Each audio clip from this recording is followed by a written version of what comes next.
بیوی نے بتا دیا میں صدیقہ ہوں، مجھے جھٹلانے والا صدیق نہیں ہو سکتا۔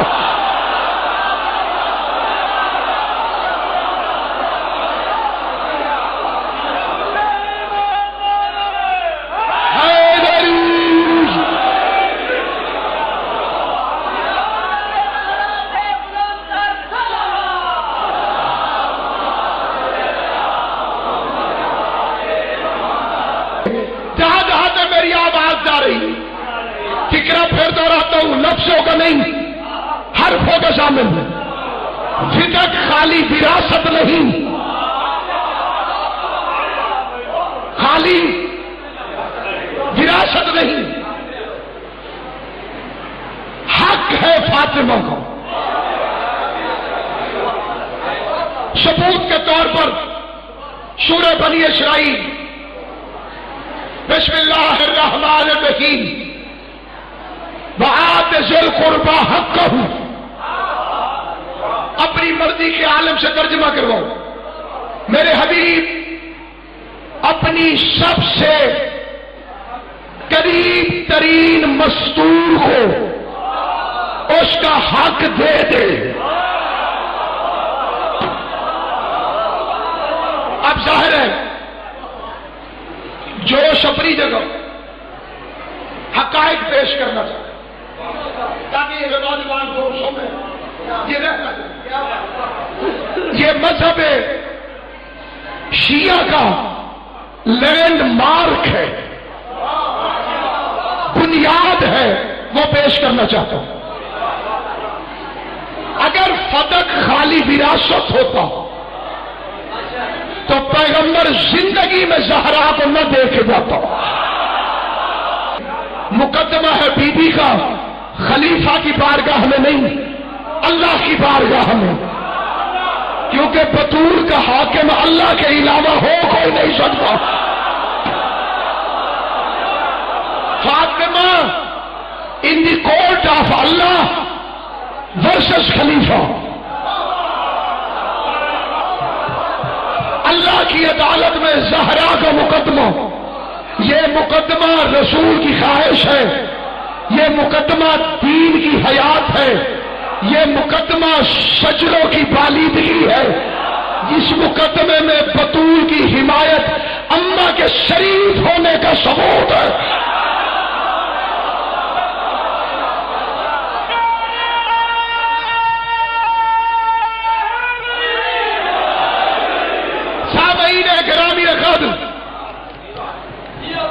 یہ بی بی کا حق کیسے تھا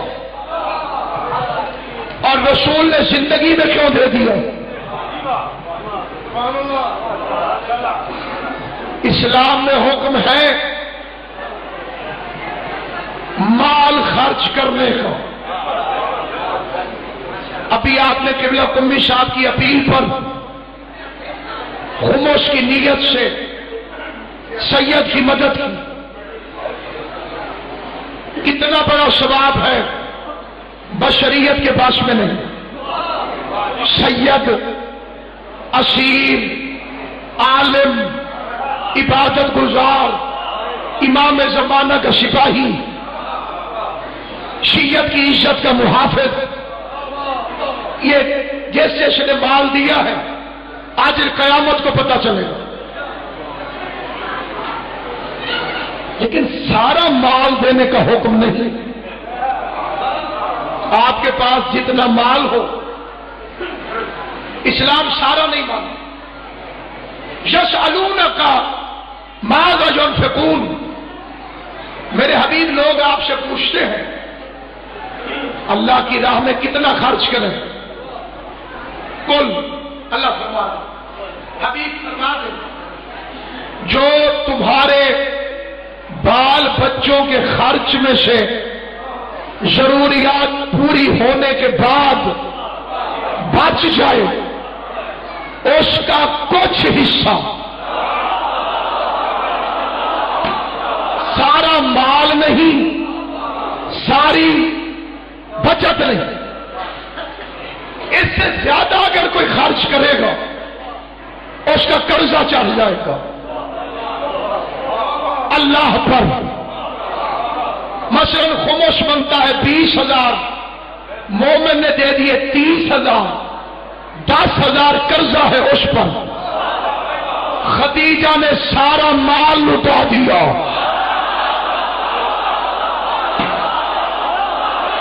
جیو سلامت رہو۔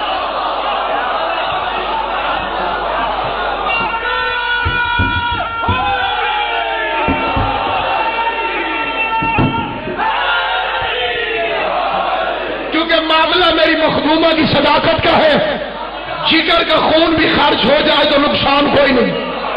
عدادان بی بی خدیجہ نے اپنا سارا مال اسلام پر خرچ کر دیا، سارا مال، ہزار ہزار بندہ، دسترخوان خدیجہ کا، برتن سونے کے، عرب کے غریب کبھی برتنوں کو دیکھتے، کبھی قسم قسم کے کھانوں کو دیکھتے، کھانا ختم کر کے یہ اٹھنے لگتے۔ خدیجہ کا نوکر فرماتا ہو عرب کے بھوکو، خدیجہ کہتی ہے اپنے جھوٹے برتن ساتھ لے جاؤ۔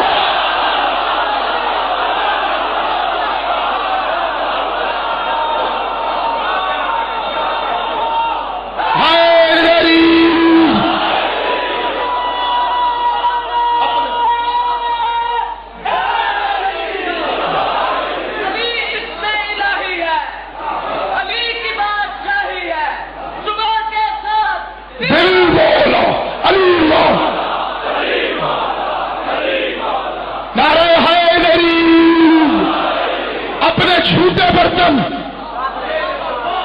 ساتھ لے جاؤ۔ خدیجہ کے عطا کیے ہوئے برتن بیچ بیچ کے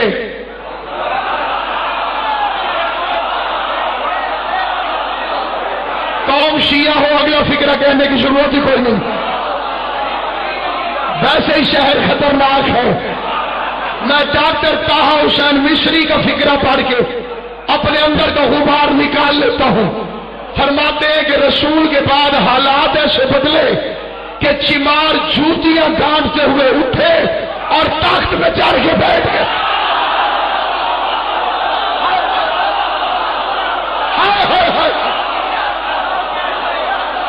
اہل سنت عالم دین کا فکرہ ہے۔ ڈاکٹر طاہا حسین مصری، سامعین گرامی، اس سے اگلا فکرہ پڑھ دیتا ہوں۔ چمار جوتیاں گانٹتے ہوئے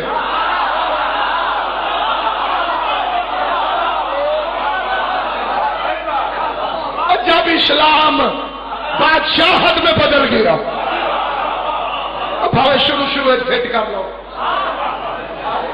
آگے کی بات۔ حضرت ابو بکر رضی اللہ تعالیٰ عنہ ارشاد فرماتے ہیں کہ روزانہ میرے قد سے زیادہ سونا خدیجہ الکبریٰ ڈھیر لگاتا، کلہاڑیوں سے توڑ توڑ کر لا الہ الا اللہ پڑھنے والوں کی جھولیوں میں مؤلفۃ القلوب کے تحت خیرات کرتے۔ فکرہ صرف ایک ہوتا، سونا لے جاؤ اس پر ایمان لے آؤ، سونا لے جاؤ اس پر ایمان لے آؤ۔ شام کے ٹائم جب ڈھیر لگا ہوا سونا ختم ہوتا، شکریہ ادا کرنے کی نیت سے عالمین کا شریف ترین رسول خدیجہ کی طرف متشکرانہ نگاہوں سے مڑ کے دیکھتا۔ خدیجۃ الکبریٰ ملکہ شرم و حیا اپنے سر کی چادر اتار کے محمد مصطفیٰ کے نالین صاف کرنے کے لیے زمین پہ بیٹھ جاتی اور مسکرا کے کہتی شکریہ ادا نہ کر، یہ آج صبح جو تیرے چہرے کی زیارت کی تھی اس کا صدقہ اتارا۔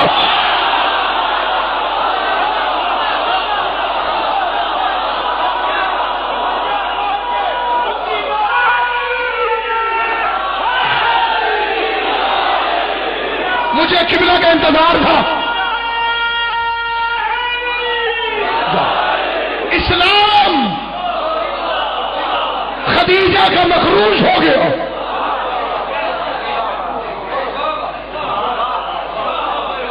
خدیجہ دنیا سے چلی گئی، قرضے وراثت میں منتقل ہوتے ہیں، قرضے منتقل ہوئے، خدیجہ کے قرضے کی وارث بنی زہرا، اب اسلام مقروض تھا بطول کو، اسلام کی غربت علی کی ذوالفقار کے صدقے میں ختم ہوئی، مسلمانوں کی ماں کو پہلی مرتبہ پیٹ بھر کے کھجورے کھانا نصیب، سرکار اب وارث بن گئی جناب سیدہ، 4 بیٹیوں کی ریٹ مولویوں نے 1400 سال سے لگائی ضرور ہے، لیکن علی کی عزت کی قسم روئے زمین پر وہ مولوی پیدا نہیں ہوا جو پیغمبر کا کوئی تیسرا نواسہ بھی لکھ سکے۔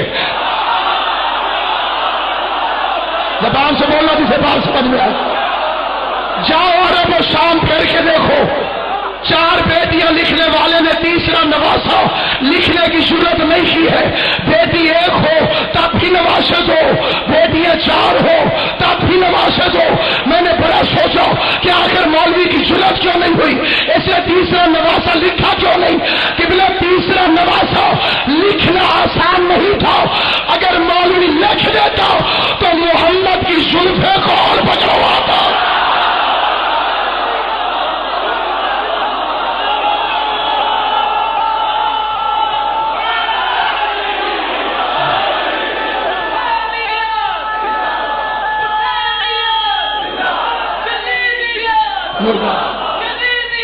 مرتبہ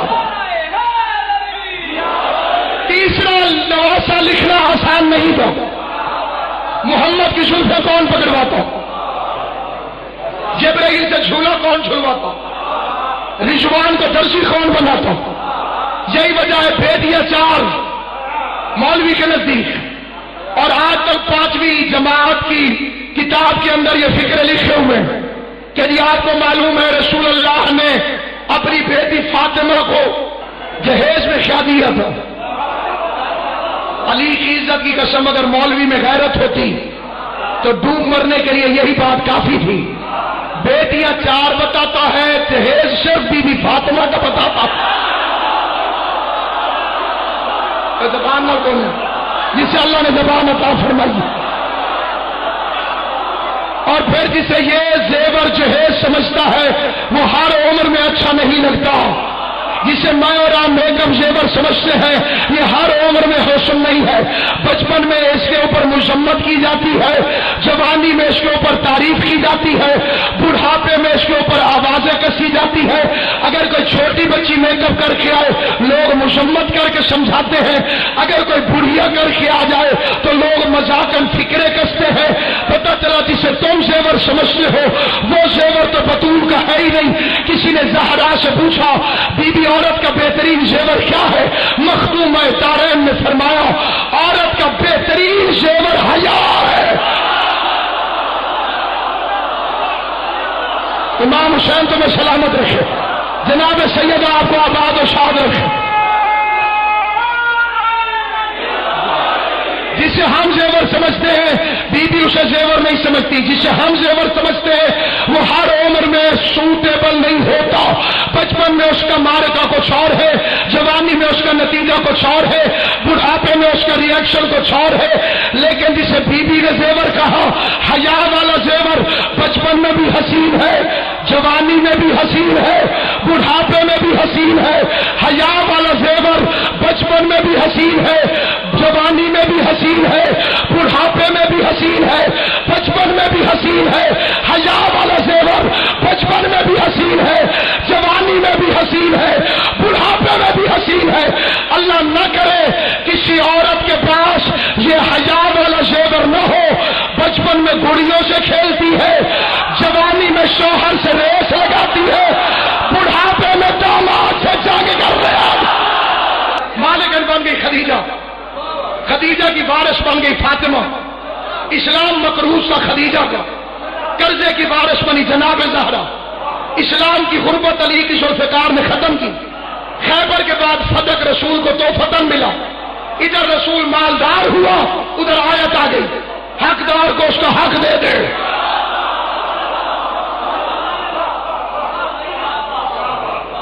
بات ذل قربہ حق ہو، واحد تفسیر ہے پورے قرآن میں جس کی تفسیر خود رحمان نے کی، خود اللہ نے. پیغمبر نے فرمایا جبرائیل اللہ سے پوچھ کیا حق کیا ہے، حقدار کون ہے؟ تفسیر دور منصور کے فکرے ہیں. جبرائیل نے آگے کہا ایت فاطمہ فدکن، فتق زہرا کو دے دے. پیغمبر نے ہبہ نامہ لکھ دیا. قانون اراضی سے جو حضرات واقف ہیں وہ گواہی دے دیں گے، ہبہ کی تکمیل نہیں ہوتی جب تک قبضہ نہ دے دیا جائے. قبضہ زہرا کا ہو گیا، تحریر رسول نے دے دی، دنیا سے چلا گیا پیغمبر، دربار میں آ گئی زہرا. قربان تیرے 4 گھنٹے کی تبلیغ پر جتنی دنیا اس کے 4 گھنٹے نے شیعہ کی ہے، اتنی 1.25 لاکھ نبیوں کی محنت سے بھی دنیا دین حق پہ نہیں آئی جتنا بطول کے 4 گھنٹوں کی محنت. گھنٹے 4 لگے، خرچ بڑا ہو گیا زہرا کا، بال سارے سفید، کمر جھک گئی. قدر والی چیز قدر والے کے سامنے جائے تو پھر قدر آوری ہوتی. یعقوب کو یوسف کی جدائی دیکھنا پڑی. یوسف کو بیچا تھا بے قدروں میں، انہیں پتہ ہی نہیں تھا یوسف کی عزت کیا ہے، کھوٹے سکوں میں بک گیا. اگر یوسف کو یعقوب فروخت کرتا پھر پتہ چلتا یعقوب کتنی قیمت ڈالتا ہے یوسف کی. رو کے یہی حسرت بیان کرتا ہوں، جیسے سوال کرنے زہرا گئی تھی، کاش منبر پر رسول بیٹھا ہوتا، پھر پتہ چلتا خالی واپس آتی ہے یا دارین لے کے زہرا آتی.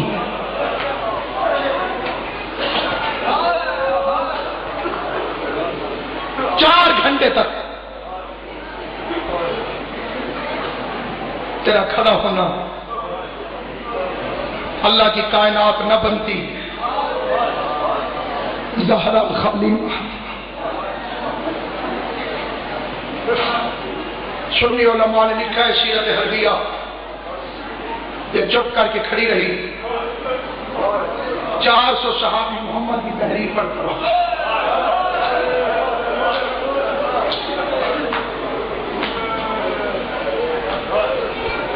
جتنی دیر یہ تحریر پڑھتے رہے، کائنات کی سب سے سچی بیوی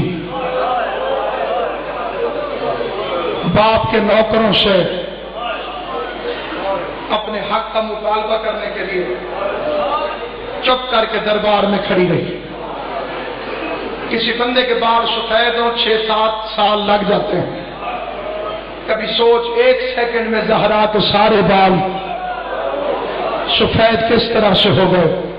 علی کی عزت کی قسم میں نے کتابوں میں پڑھا ہے، جسٹس حامد ابن بشیر نے کتاب لکھی ہے خطبہ زہرا، اس میں لکھا ہے بے غیرت نے صرف سند پھاڑی نہیں، اپنے نجس منہ سے سند پہ تھوکتا رہا.